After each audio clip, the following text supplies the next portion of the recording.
Inilah ungkapan isi hati kami ya Tuhan. Hanya Engkau yang layak disembah dalam hidup kami. Tidak ada yang lain yang melebihi Engkau ya Tuhan.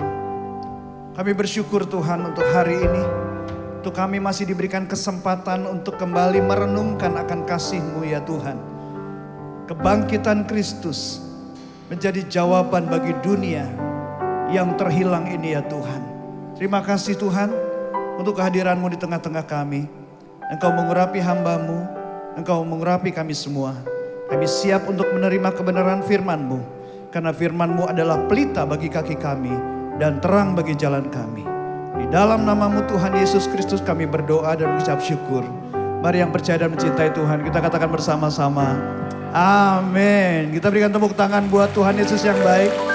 Wow, banyak jemaat senyumnya merekah tiada henti.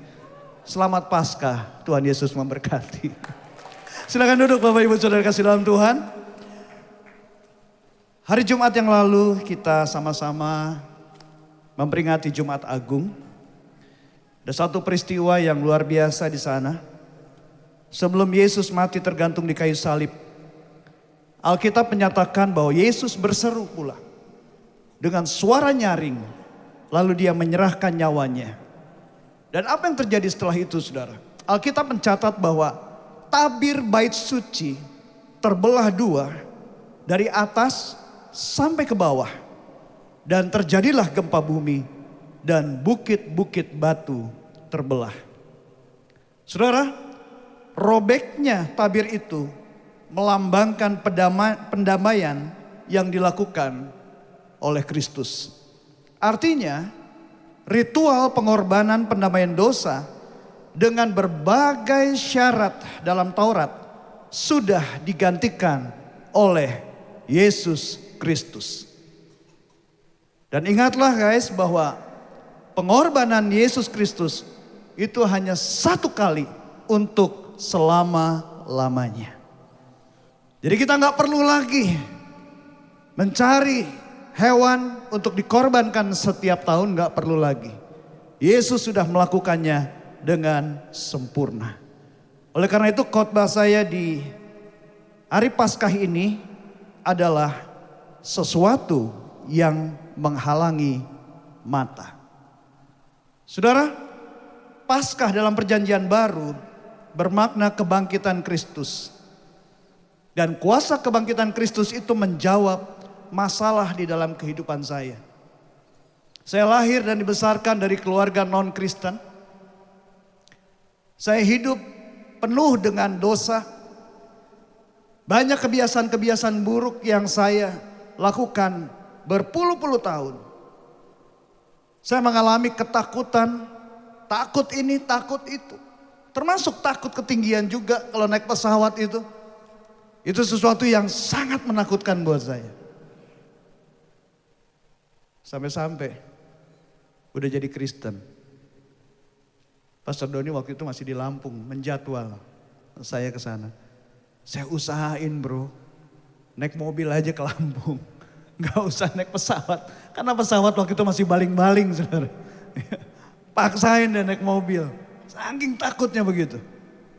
Bertahun-tahun saya berdoa. Ihdinas siratal mustaqim. Tunjukkan saya jalan yang lurus.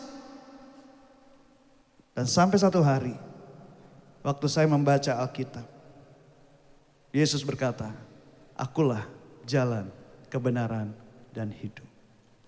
Dan dia menjawab semuanya. Kebenaran itu memerdekakan saya. Saudara dikasih dalam Tuhan. Dari kebangkitan Kristus ini, ada satu kejadian yang menarik. Yaitu dari sekian murid yang percaya kebangkitan Kristus. Ternyata ada juga murid yang tidak tahu bahwa Tuhan Yesus sudah bangkit. Waktu tadi dalam perjalanan dari Cibitung ke Gandaria City ini saya dengar khotbahnya pastor dalam perjalanan. Gak janjian bisa sama-sama ngomong tentang Emmaus. Dan saudara, mari kita lihat di dalam Lukas pasal 24 ayat 13 sampai 16. Firman Tuhan katakan pada hari itu juga 2 orang dari murid-murid Yesus. Jelas ya? Bukan murid-murid yang lain, murid-murid Yesus. Pergi ke sebuah kampung bernama Emmaus yang terletak kira-kira 7 mil jauhnya dari Yerusalem.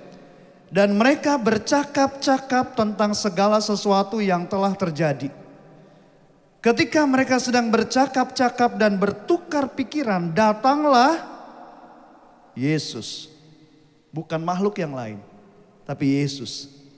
Datanglah Yesus sendiri mendekati mereka. Lalu berjalan bersama-sama dengan mereka. Tetapi ada sesuatu yang menghalangi mata mereka, sehingga mereka tidak dapat mengenal Dia. Saudara, ini sesuatu yang menarik buat saya. Dari sekian banyak murid-murid yang bersama-sama dengan Yesus, ada ternyata muridnya Yesus yang tidak mengetahui bahwa Yesus sudah bangkit. Bahkan waktu berjalan bersama dengan mereka nggak tahu bahwa Yesus beserta dengan mereka.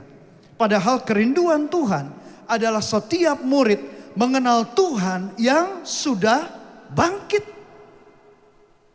Kerinduan Tuhan adalah setiap murid mengalami kuasa kebangkitannya. Saudara, kita sudah mendengar tadi, menyaksikan Voice of Pentecost. Tentang kuasa kebangkitan itu apa? Kuasa kebangkitan adalah kuasa untuk mengalahkan kuasa dosa. Kuasa kebangkitan adalah kuasa untuk membawa setiap murid Kristus masuk dalam dimensi kuasa Roh Kudus. Kalau saudara sudah belajar Kom 100, pasti mengenal kan tentang karunia-karunia Roh Kudus. Karunia kesembuhan, karunia mujizat, karunia membedakan roh dan lain sebagainya. Itu yang Tuhan inginkan. Tetapi kenyataannya ada loh murid Kristus yang gak mengenal, yang gak percaya bahwa kebangkitan Yesus itu ada. Dan otomatis kalau mereka gak mengenal Kristus, gak percaya akan kuasa kebangkitannya, dia tidak bisa hidup dalam kuasa kebangkitannya itu. Makanya gak heran, menyebut dirinya Kristen, udah dibaptis, tapi tetap menikmati dosa dan keduniawian. Bukan hanya dibaptis di gereja aja, tapi ke Yerusalem, ke Israel, di Sungai Yordan, dibaptis juga. Tahun depannya ke sana lagi dibaptis, berkali-kali dibaptis. Tapi kenapa kok masih hidup dikuasai oleh hawa nafsu kedagingannya? Alkitab menyatakan, saudara, bahwa mereka yang belum mengalami kuasa kebangkitannya, di mata Tuhan dikatakan sebagai orang yang bodoh. Orang yang bodoh adalah orang yang sudah tahu perintah Tuhan, tapi nggak mau melakukannya. Itu yang dikatakan di dalam Matius 7 waktu khotbah di bukit. Tuhan Yesus berkata, orang yang bodoh adalah orang yang tahu perintah Tuhan tapi tidak melakukannya, seperti orang yang membangun rumah di atas pasir. Orang yang belum mengalami kuasa kebangkitannya di mata Tuhan dikatakan sebagai orang yang hatinya lamban untuk percaya. Jelas kok di dalam Lukas 24 ayat 25. Yesus berkata kepada mereka, kepada 2 orang murid itu, Kleopas sama temannya. Dikatakan apa? Hai kamu orang bodoh, betapa lambannya hatimu, sehingga kamu tidak percaya segala sesuatu yang telah dikatakan para nabi. Jadi rupanya saudara, kebodohan dan hati yang lamban untuk percaya adalah sesuatu yang menghalangi mata rohani murid-murid Kristus. Sehingga dia tidak bisa mengenal Kristus dan tidak bisa mengalami kuasa kebangkitannya.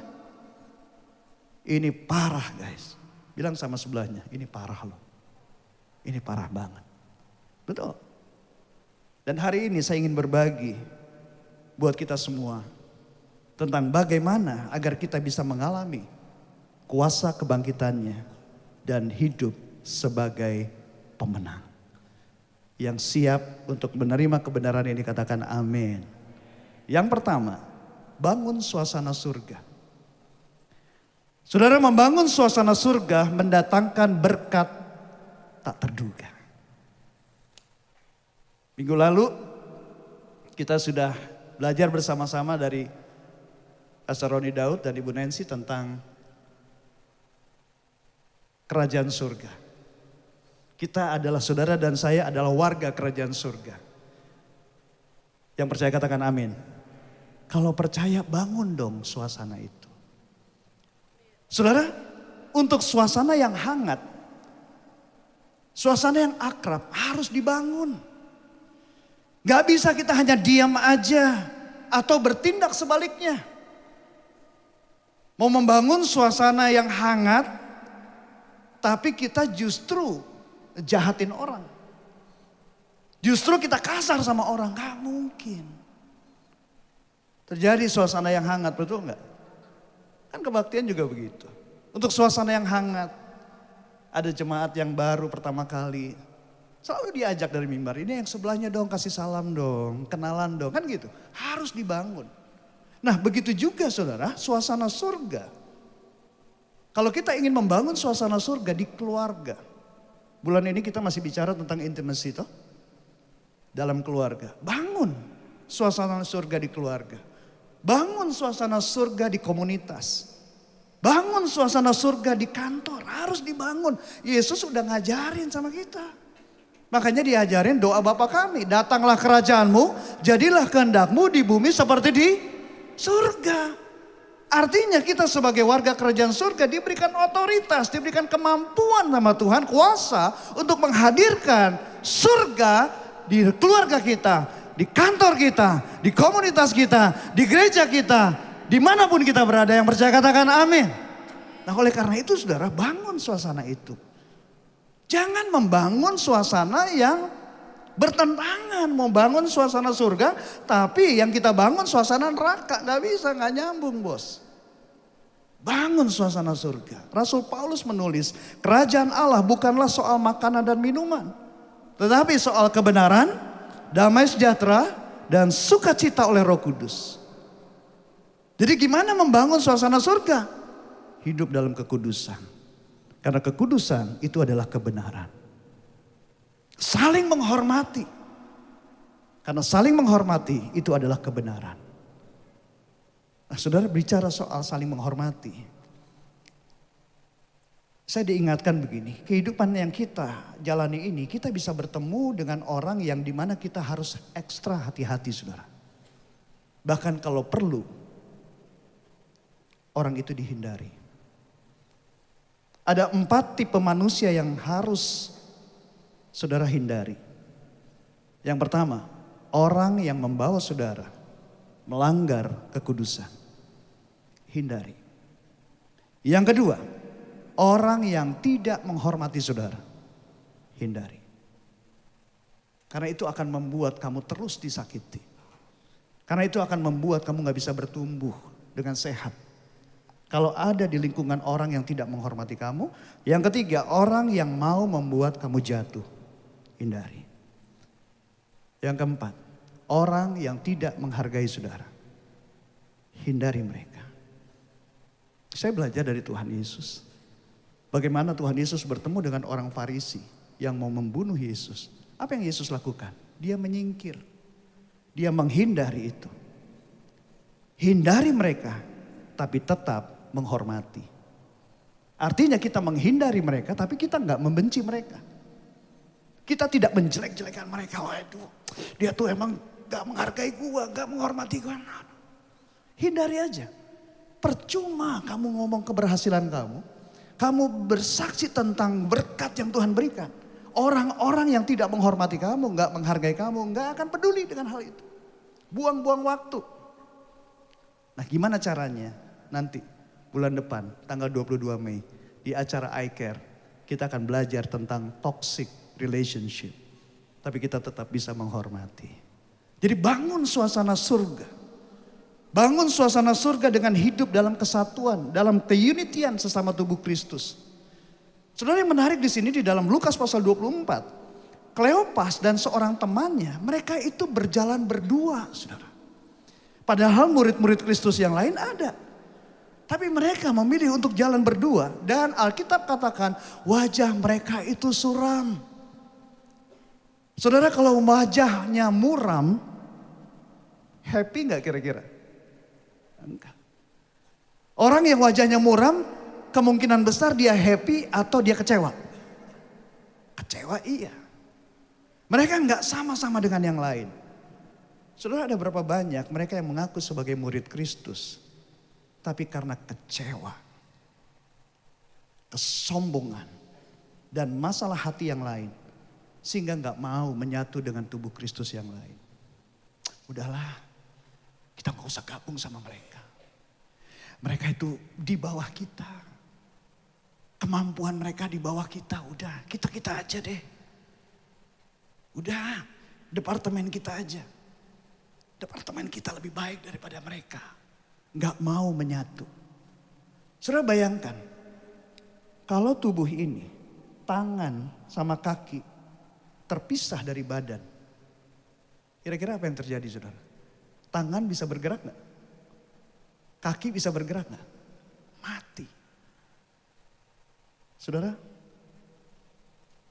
tahukah salah satu alasan yang membuat kekristenan itu tidak menarik bagi banyak anak-anak Gen Z, millennials, karena mereka melihat gereja itu mengerikan. Gimana nggak ngeri, saudara? Nggak ada tangan, nggak ada kaki, tapi jalan zombie. Kristen zombie adalah Kristen yang nggak mau menyatu. Itu mengerikan. Dan kalau itu terjadi di rumah kita, di keluarga kita, betapa mengerikannya anak-anak kita melihat. Kalau di gereja orang tuanya, waduh. Apalagi sekarang lagi diajarkan postur tentang penyembahan toh. Tapi di rumah posturnya lain lagi, kuda-kuda. Saudaraku dikasih dalam Tuhan. Tahukah saudara, ketika kita tidak mau bersatu dengan tubuh Kristus yang lain, dengan alasan merasa lebih baik, lebih suci, ada unsur kesombongan di dalamnya.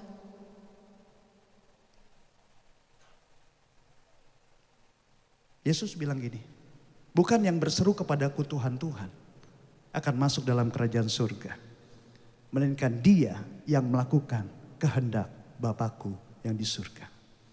Dan kehendak Bapa adalah unity. Dan unity dalam tubuh Kristus itu adalah kebenaran.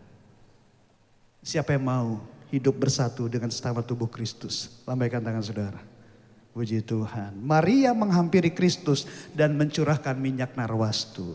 Ciri murid Kristus pasti mau bersatu. Dan berikan tepuk tangan buat Tuhan Yesus yang baik. Yang kedua, agar kita bisa mengalami kuasa kebangkitannya dan hidup sebagai pemenang, maka kita harus jaga kasih mula-mula yang selalu dijaga. Keselamatan terjaga karena kasih mula-mula yang selalu dijaga. Suatu hari saya ditanya oleh seseorang di KUL, Pastor, bagaimana menjaga kasih mula-mula? Saya katakan untuk kita menjaga kasih mula-mula kita, simple kok, dimulai dengan saat teduh. Dengan bersaat teduh, berarti kita itu meresponi kerinduan Bapa di surga yang selalu ingin dekat dengan anak-anaknya. Coba nanti dibaca di dalam Ayub pasal 7, ayat 17 sampai 18. Firman Tuhan menyatakan, apakah gerangan manusia sehingga dia kau anggap agung? Dan kau perhatikan dan kau datangi setiap pagi. Di dalam terjemahan lain dikatakan, you should visit him every morning. Saudara, bayangkan kalau presiden atau konglomerat terkaya di dunia, sebut aja lah seperti Bernard Arnault atau Elon Musk, dia pengen ketemu sama saudara. Kira-kira apa yang saudara lakukan? Presiden mau ketemu sama gua. Elon Musk, malas tidur lagi. Gitu. Apa saudara cuekin? I don't think so. Pastor Timmy, apa sih lu ngomong? Elon Musk mau ketemu sama gua, Pastor. Mau ngapain? Gak tahu. Gak tahu aja udah cerita kemana-mana, saudara. Terus kalau dia gak ngasih lu apa-apa, dia datang ke rumah lu gimana? Ya udahlah gak apa-apa, Pastor. Paling gak gue bisa selfie sama dia, lumayan kan? Viewer gue naik lagi. Follower gue nambah. Udah sebegitunya, saudara. Kalaupun mereka mendatangi saudara di pagi hari, saya yakin mereka gak akan mendatangi saudara setiap pagi. Karena saudara bukan suaminya, bukan istrinya. Saudara bukan anaknya juga kan? Gak mungkin setiap pagi datangin juga. Tapi Alkitab katakan, ini bukan hoax. Ini firman Tuhan katakan. Dia yang memandang saudara sebagai ciptaannya yang dahsyat dan ajaib. Yang sudah menebus saudara dengan darahnya sendiri. Dia yang memperhatikan saudara dan mendatangi saudara setiap pagi. Dia rindu bersekutu dengan saudara dan sanggup mendatangi saudara setiap pagi. Amin. Tapi bagaimana dengan respon kita? Waktu kita meresponi kerinduan Tuhan, maka kasih mula-mula kepada Tuhan akan selalu terjaga. Dan kasih mula-mula itulah yang dapat mematahkan kuasa dosa dan kuasa iblis. Kuasa dari kasih mula-mula itulah yang membuat kita bisa melihat manusia seperti Tuhan melihat. Ingat saudara ya, yang ikut ibadah Jumat Agung, Pastor Andi sampaikan. Jangan mengukur dengan ukuran manusia. Tapi ukurannya Tuhan. Gimana caranya? Ini, punya kasih mula-mula. Tanpa itu gak bisa. Gak bisa. Kekuatan kita terbatas. Kasih manusia itu sangat terbatas. Tapi kasih Tuhan itu kasih yang terbatas. Dan dia sudah buktikan kematiannya di kayu salib. Dan kebangkitannya, yang percaya katakan amin. Kita berikan tepuk tangan buat Tuhan Yesus yang baik. Kasih mula-mula itulah yang membuat kita begitu bergairah melayani Tuhan. Dan melayani sesama. Tetapi kehilangan kasih mula-mula itu yang membuat kita jadi gampang mencari kesalahan orang. Bukan mencari orang-orang yang terhilang, tapi mencari kesalahan orangnya, apalagi dia bikin apa lagi. Apalagi nih. Kehilangan kasih mula-mula membuat kita kehilangan gairah untuk melayani Tuhan dan melayani sesama. Kasih mula-mula yang terhilang membuat kita menjadi kompromi lagi dengan dosa dan keduniawian. Itu sebabnya Tuhan berkata, bertobatlah dan lakukanlah lagi apa yang semula engkau lakukan. Hari ini, bagaimana dengan kasih mula-mula saudara? Kalau hari ini saudara kehilangan kasih mula-mula dengan Tuhan, bertobat dan mintalah kepada Tuhan. Hanya perkenanan Tuhan yang membuat kita bisa mengalami kasih mula-mula lagi. Semoga Tuhan berkenan pada kita semua. Amin. Menu berbuka puasa adalah selasih dan kue bala-bala. Jangan lupa beli ketan dan buah mangga. Selama punya kasih mula-mula, keselamatan hidupmu pasti terjaga. Berikan tepuk tangan buat Tuhan.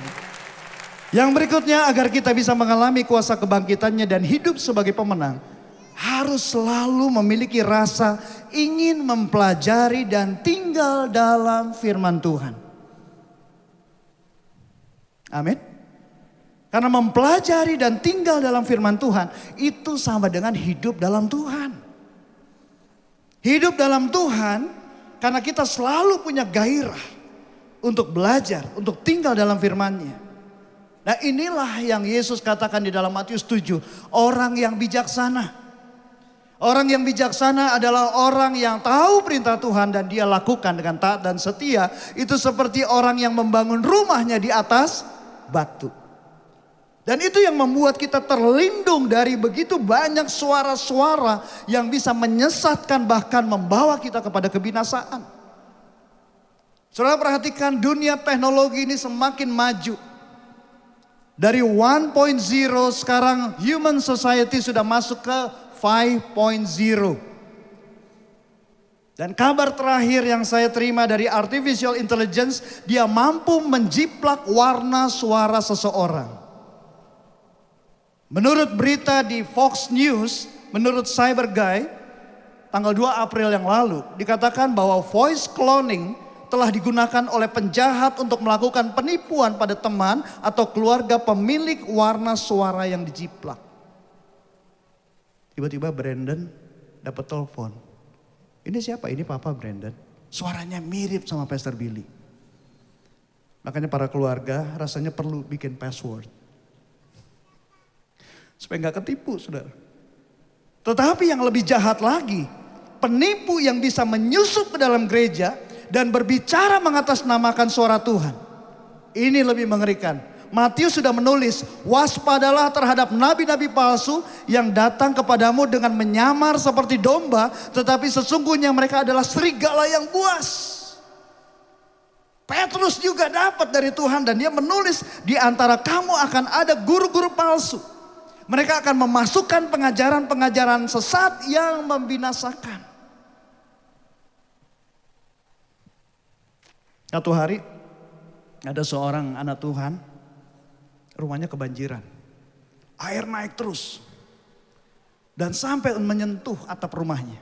Dia naik ke atas genteng. Terus kemudian dia berdoa, Tuhan tolong saya Tuhan. Datanglah gak lama tim SAR pakai perahu karet. Pak, ayo Pak, naik. Banjir makin tinggi nih airnya. Tidak, Tuhan saya akan menolong saya. Jalan aja, tolongin yang lain. Wah gitu. Makin tinggi saudara. Ini gentengnya udah setengah ketutup nih. Makin tinggi, Tuhan tolong saya Tuhan. Datang lagi tim SAR dengan perahu yang lebih besar lagi. Pak, ini banjir makin tinggi airnya. Arusnya makin kuat, bahaya Pak. Tidak, Tuhan saya sanggup menolong saya. Saya gak butuh pertolongan manusia. Wah, udah jalan. Makin tinggi, dia gak bisa berenang. Mati. Ya karena anak Tuhan yang matinya masuk surga sih. Tapi di surga dia protes sama Tuhan. Tuhan, katanya Tuhan penolong. Saya udah minta tolong Tuhan. Kok Tuhan gak tolong saya? Tuhannya senyum. Nah, aku tuh udah kirim loh 2 tim SAR untuk nolong kamu. Kamu nolak. Kenapa? Karena di gerejanya diajarin begini. Berharap sama Tuhan aja. Jangan sama manusia. Benar sih. Tapi kan Tuhan bisa pakai manusia. Makanya kenapa ada diakonia. Itu adalah pelayanan Tuhan Yesus. Di mana Tuhan menyatakan kasihnya dan Tuhan pakai manusia. Kan Paulus bilang, yang kuat menanggung yang lemah. Bukan yang lemah itu tambah ringan, bukan, supaya ada keseimbangan. Saudaraku dikasih dalam Tuhan, gereja punya tugas bukan hanya mencari dan menyelamatkan yang terhilang, tetapi juga mencari dan menyelamatkan yang tersesat karena disesatkan oleh nabi dan guru palsu. Oleh karena itu ayo banyak belajar firman Tuhan. Amin. Yang mau katakan amin. Berakit-rakit dahulu, berenang-renang kemudian. Mantanmu sudah kawin tahun lalu, kenapa kamu masih sendirian? Nggak nyambung ya, pantunnya nggak nyambung. Setiap taman di perumahan ditanemin pohon kedondong. Kalau mau dapat firman Tuhan, minggu depan datang lagi dong. Kita berikan tepuk tangan buat Tuhan Yesus yang baik. Yang terakhir saudara, supaya kita bisa mengalami kuasa kebangkitannya dan hidup sebagai pemenang, harus selalu tetap bersyukur. Karena ucapan syukur adalah kunci mengalami kuasa yang tidak terukur. Kekuatan manusia bisa diukur. Kekayaan manusia juga bisa diukur. Lihat aja berapa banyak rumahnya, depositonya bisa diukur. Kemampuan manusia dalam memberi juga bisa diukur. Tetapi kekuatan, kekayaan dan kuasa Tuhan itu tidak terukur. Karena itu bersyukurlah dalam segala hal. Ketika saya berkunjung ke salah satu cool di Grow Center Jakarta ini, ada seorang cool member bertanya begini, Pastor pernah gak sih merasa jenuh pelayanan? Saya jawab, saya sih gak pernah jenuh pelayanan ya.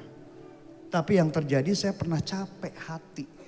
Berada di antara orang-orang yang gak menghargai saya, berada di antara orang-orang yang iri hati dengan keberhasilan saya, berada di antara orang-orang yang mau menjatuhkan saya. Itu capek. Capek loh berusaha untuk menyalibkan manusia lama supaya jangan hidup lagi nih. Ya, manusia Simonnya mesti disalibkan terus lama, capek juga. Melelahkan guys. Tapi satu hari Roh Kudus ingatkan begini, mengucap syukurlah dalam segala hal. Sebab itulah yang dikehendaki Allah di dalam Kristus Yesus bagi kamu. Ya dari situ saya percaya bahwa Tuhan turut bekerja dalam segala sesuatu untuk mendatangkan kebaikan kepada kita yang mengasihi Tuhan dan yang hidup seturut dengan rencananya Tuhan. Jadi saya yakin bahwa ada di antara orang-orang yang bikin capek ini adalah rupanya bagian rencana Tuhan dalam hidup saya. Sampai satu hari saya belajar bahwa di dalam relationship dengan keluarga maupun dengan teman, saya belajar begini saudara, bahwa orang yang baik itu membuat kita bahagia. The good people give you happiness. Orang yang sangat baik, the best people, membuat saya selalu mengenang dia. Give you memories. Tapi orang yang jahat, itu membuat saya bisa belajar sesuatu. Tadinya saya tuh pusing, gak tenang kalau tahu ada orang yang ngomongin saya di belakang saudara. Tetapi setelah tahu rahasianya, saya jadi tenang. Kenapa? Karena orang yang ngomongin kita di belakang, sebetulnya dia ada di belakang kita. Anggap ya, dia di belakang kita, levelnya itu di bawah kita. Jadi jangan kita menoleh ke belakang ngurusin yang di belakang. Tetap aja pandang ke depan. Karena hidup itu harus maju, terus naik dan tidak menjadi turun. Amin. Saya minta tolong teman-teman untuk worshiper boleh kembali ke tempat. Ikan hiu makan ketupat. Carilah teman yang tepat gitu. Seseorang pernah bicara sama saya begini, kalau ada orang yang mau jatuhin kamu, tapi dia gak bisa jatuhin kamu, dia mulai ajak orang lain untuk gak suka sama kamu. Tapi sebetulnya di antara mereka, sebetulnya gak saling suka. Tapi karena mereka sama-sama gak suka sama kamu, jadi mereka bisa bersatu. Listen guys, how powerful are you? Amin. So jadi hidup itu jangan baper kata Tuhan. Jangan bawa perasaan, mengucap syukur. Dengan mengucap syukur, Tuhan berikan nasihat kepada saya. Di dalam hidup ini, jangan pernah menyalahkan siapapun. Karena kita bisa belajar dari siapapun. Banyaklah mengucap syukur.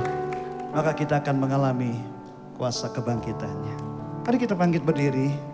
Ines akan memimpin kita untuk menyembah Tuhan. Kau Tuhan yang memegang janji-Mu, takkan pernah meninggalkanku sendiri dalam kesesakan. Kau Tuhan yang ada di sampingku saat badaiku, Kau engkau selalu sertaku. Kau Tuhan yang memegang janji-Mu, takkan pernah meninggalkanku sendiri dalam kesesakan. Kau Tuhan yang ada di sampingku saat badaiku, tahu Engkau selalu sertaku. Jadi saudara dikasih dalam Tuhan. Di Paskah ini kunci untuk kita bisa hidup dalam kuasa kebangkitannya. Dan kita jadi pemenang karena kita mengenal Dia. 4 hal ini. Bangun suasana surga, kasih mula-mula yang selalu dijaga, ingin mempelajari dan tinggal dalam firman Tuhan, dan yang keempat, tetap bersyukur. Kalau disingkat apa? Bangkit. Amin. Amin. Gembala sidang kita katakan, bangkit dan jadilah pemenang. How to bangkitnya? Ini yang saya dapatkan, bangun suasana surga. Karena kita adalah warga kerajaan surga. Dan jaga kasih mula-mula itu. Dan kita selalu punya keinginan untuk belajar firman. Dan tinggal dalam firman. Supaya kita gak terombang-ambing dengan pengajaran-pengajaran yang sesat. Dan tetap bersyukur. Amin saudara. Are you blessed? Saudara diberkati? Ikan hiu makan tomat. I love you so much. Kau yang memegang janji.